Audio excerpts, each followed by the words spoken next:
लगाएंगे, करो मारो बात ये लगन कर लो, अरे करो मारो बात ये लगन कर लो रे, कैसे मांग पूरी होगी ये जतन कर लो, कैसे मांग पूरी होगी ये जतन कर लो, भैया जार जोरदार अब संगठन कर लो रे बाबू जोरदार अब संगठन कर लो, कैसे मांग पूरी होगी ये जतन कर लो, कैसे मांग पूरी होगी ये जतन कर लो।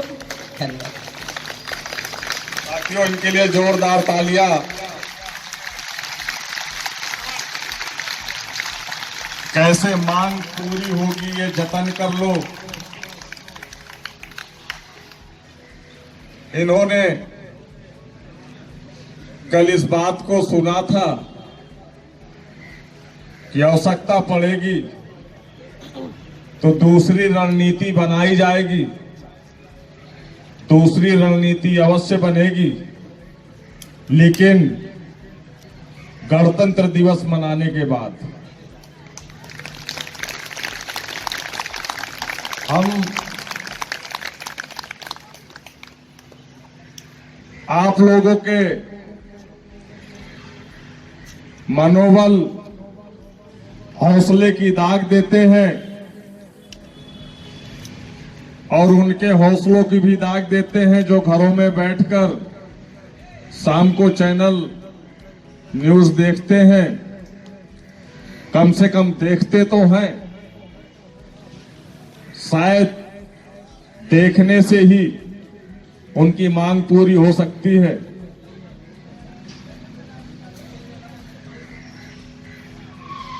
जैसा कि मैं माननीय मुख्यमंत्री महोदय जी के पास था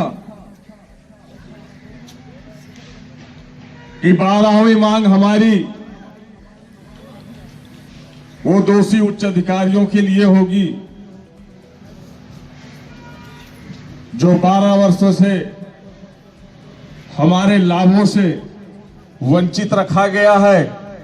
7 वर्षों से निरंतर बजट वापस किया जा रहा है। हम इसी दृढ़ संकल्प के साथ संघर्ष करेंगे और संघर्ष तब तक करेंगे जब तक हमारी मांगे नहीं पूरी हो जाती, शासनादेश नहीं निर्गत हो जाते। क्योंकि आप 38 दिवस के उपरांत वार्ता का ऑप्शन ही नहीं बचा है। हमें अब किसी सक्षम अधिकारी से वार्ता नहीं करनी।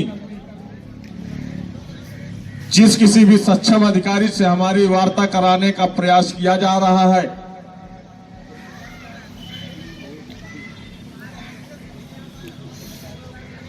मैं उन संबंधित अधिकारियों से कहना चाहूंगा कि वार्ता में समय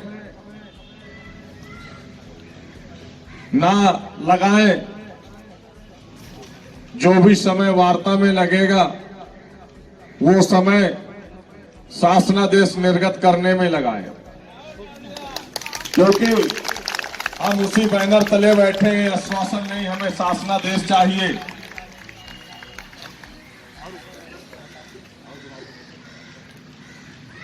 हमारे उच्च अधिकारियों के द्वारा, प्रबंधक वित्त महोदय जी के द्वारा, डबल विजय सिंह जी के द्वारा, मुख्य प्रबंधक जी के द्वारा, एलडीए नियुक्ति प्राधिकारी महोदय जी के द्वारा या स्मारक समिति अध्यक्ष महोदय जी के द्वारा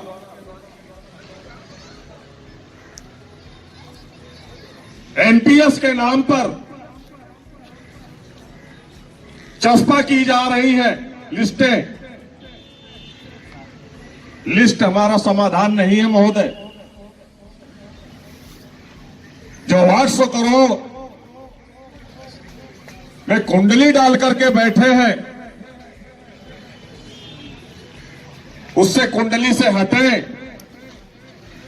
और वो पैसा जो हमने अपने वेतन से 10% की कटौती करवाई है, वो पैसा हमारे एनपीएस के खाते खुलवाकर समस्त कर्मचारियों को इंडेक्स नंबर उपलब्ध करा के उनके खाते में जमा करवाया जाए। क्योंकि लिस्ट चस्पा कर देने से यह कैसे स्पष्ट हो सकता है कि हमारा पैसा सुरक्षित है। यह गुमराह करने की स्थितियां जो उत्पन्न की जा रही है, हम भ्रमित नहीं होना चाहते हैं। हम निरंतर 12 वर्षों से जो मांग कर रहे हैं, ग्रेड पे 1300 के स्थान पर ग्रेड पे 1800, वेतनमान 52,20,200 का स्केल दिया जाए। क्योंकि जो वेतनमान हमको मिल रहा है वो 20 वर्ष पुराना है। हम 20 वर्ष पीछे अपना जीवन यापन कर रहे हैं।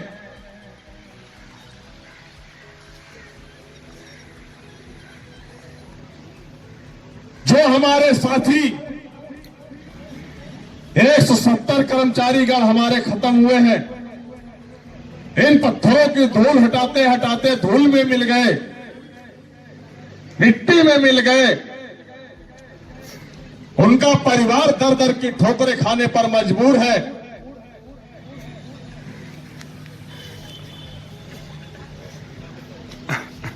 उनकी बच्चों की शिक्षाएं प्रभावित हो रही हैं।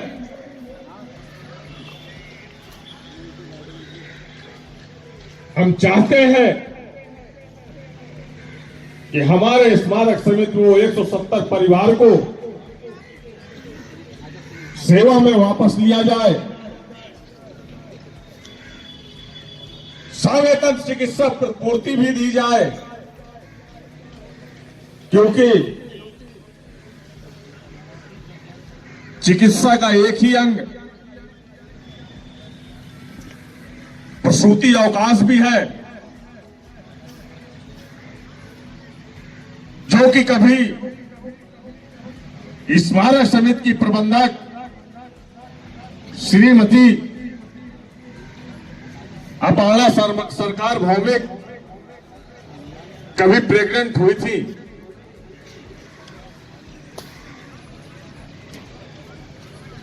तो प्रसूति अवकाश लगा था। हम चाहते हैं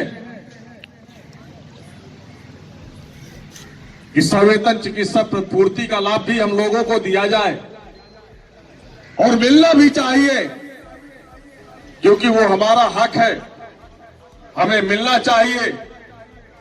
हम भी अपने परिवार को अच्छी मेडिकल व्यवस्थाएं स्वयं की दे सके। दीपावली पावन पर्व पर भी देश के सभी नागरिकों को, चाहे वो राज्य का कर्मचारी हो, सेंट्रल का कर्मचारी हो, या किसी शोरूम में कार्य करने वाला वर्कर हो, या किराने के दुकान में काम करने वाला वर्कर हो, मजदूर हो, उसको भी दीपावली पावन पर्व पे सरकार के द्वारा, दुकान मालिकों के द्वारा दीपावली पर बोनस उपलब्ध कराया जाता है। वहीं पर प्रदेश के मुखिया माननीय मुख्यमंत्री महोदय जी के भी द्वारा निरंतर 7 वर्षों से दीपावली के बोनस के लिए भी बजट उपलब्ध कराया जाता है, लेकिन शासन में बैठे हुए उच्च अधिकारी और विभागीय संबंधित अधिकारियों के द्वारा इस लाभ से भी वंचित रखा जाता है। ये मात्र इसलिए वंचित रखा जाता है कि ये चतुर्श्रेणी कर्मचारियों को मिलना है, कौन सा हमें मिलना है। जहां पर इनका लाभ होता है वहां पर ये सिर्फ दौड़ते हैं और वो कौन सा काम होता है वो भी मैं आप लोगों के बीच बताऊंगा। स्मारक समिति के वो 12 बोर्ड मेंबर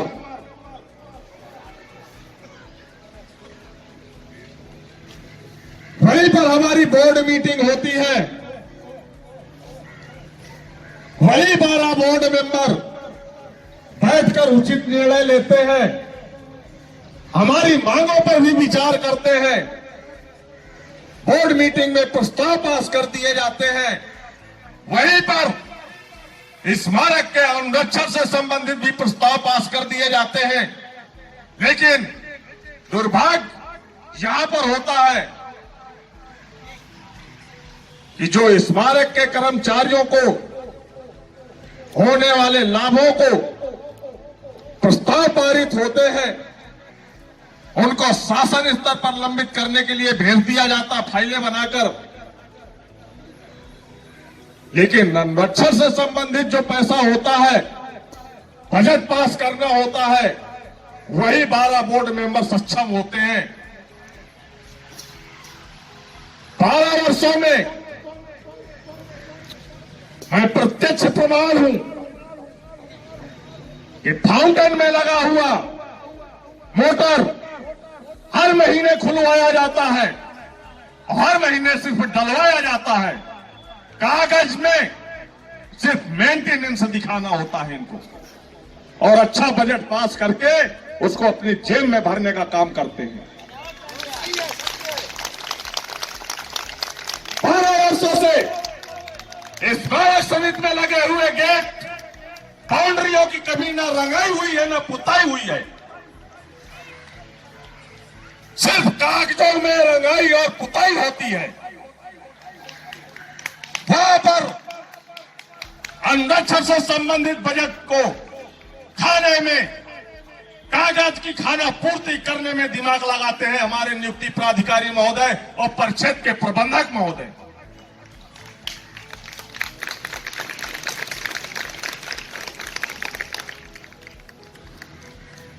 इन 12 वर्षों में किसी भी परिक्षेत्र में मोरम का, सीमेंट का, ईंट का कहीं कोई कार्य नहीं कराया गया। 12 वर्षों के रजिस्टरों को अगर ऑडिट करवा दिया जाए तो सैकड़ों ट्रक मोरम, सैकड़ों ट्रक सीमेंट, सैकड़ों ट्रक ईंटें निर्गत होंगे, सिर्फ मेंटेनेंस के नाम पर बंदरबाट किए गए हैं।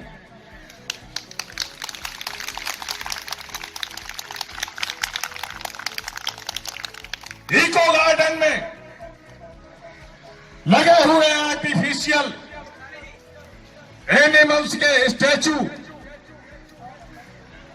उनमें कभी भी पॉलिश नहीं करवाई गई। रजिस्टरों को अगर ऑडिट करवा दिया जाए तो 12 वर्षों में 25 बार जो है पॉलिश करवा चुके होंगे ये लोग। सिर्फ उस पैसे को बंदर बाट करने का काम करते हैं। किसी भी पार्क पर क्षेत्र के फाउंटेन सुचारू पूर्वक जैसे दिए गए थे उस प्रकार से नहीं चल रहे हैं।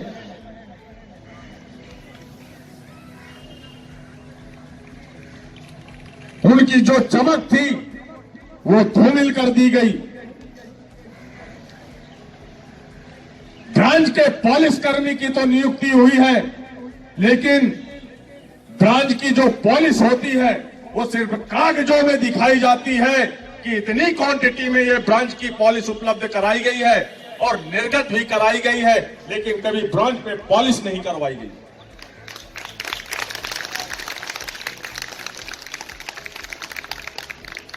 जब कभी स्मारक में